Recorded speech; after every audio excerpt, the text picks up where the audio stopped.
जनवरी तक इस कार्निवल का शुभारंभ हो रहा है और भविष्य में भी इसी प्रकार का कार्निवल आगे भी होता रहेगा। मैं कुछ बातें आपके साथ कहना चाहता हूँ। अभी उत्सव का माहौल है। सबको क्रिसमस की बहुत बहुत शुभकामनाएं और नए साल की बहुत बहुत शुभकामनाएं। आपदा के बाद इतिहास की सबसे बड़ी और सबसे भयंकर आपदा इस प्रदेश में आई और सबसे ज़्यादा नुकसान किसी क्षेत्र को पहुंचा जहां सड़कें थी, बिजली थी, पानी थी, सब उजाड़ कर ले गई और सबसे ज़्यादा नुकसान पर्यटन को पहुंचा। हमने और हमारी सरकार ने, हमारी मंत्रिमंडल के सभी सदस्यों ने दिन रात मेहनत कर इस समस्या से लड़ने की ठानी और आज मुझे खुशी है कि पूरे हिमाचल प्रदेश में जितने भी टूरिस्ट आए हैं उनके स्वागत के लिए हिमाचल प्रदेश तैयार खड़ा है। मैं अभी मनाली की रिपोर्ट ले रहा था, धर्मशाला की रिपोर्ट ले रहा था, कसौली की रिपोर्ट ले रहा था, शिमला की रिपोर्ट ले रहा था। तकरीबन 30,000 के करीब बाहर से बाहरी नंबर की गाड़ियां प्रदेश में प्रवेश कर चुकी है।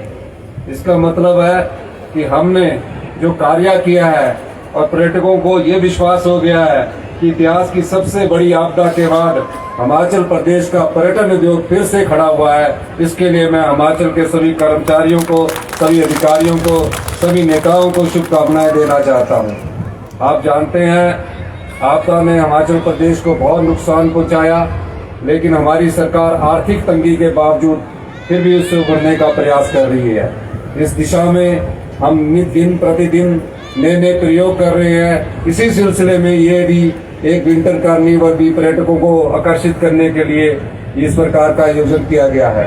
अभी हमने एक और कहा है कि 20 दिसंबर से 5 जनवरी तक हिमाचल प्रदेश के जितने भी ईटिंग ज्वाइंट्स है, यानी कि अपनी मर्जी से वो पूरा दिन रात खुले रह सकते हैं। कोई 11 बजे के बाद कोई पुलिस वाला उनको तंग नहीं करेगा, कोई 1 बजे के बाद उनको पुलिस वाला तंग नहीं करेगा, वो खुले रह सकते हैं।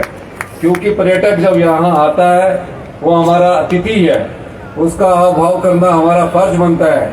और मैंने ये भी दिशा निर्देश दिए हैं, अगर किसी पर्यटक कहीं ज्यादा झूम गया तो उसे पुलिस थाने में नहीं डालना है, उसे उसके घर में उसके घर में और या होटल में छोड़ देना है।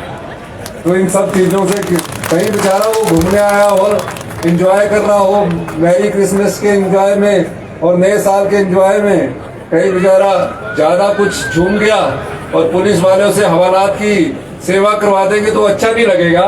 तो मैंने दिशा निर्देश दिए हैं कि उनको उठाकर उनके होटल से ठहरा देना और आराम से उनको सुला देना।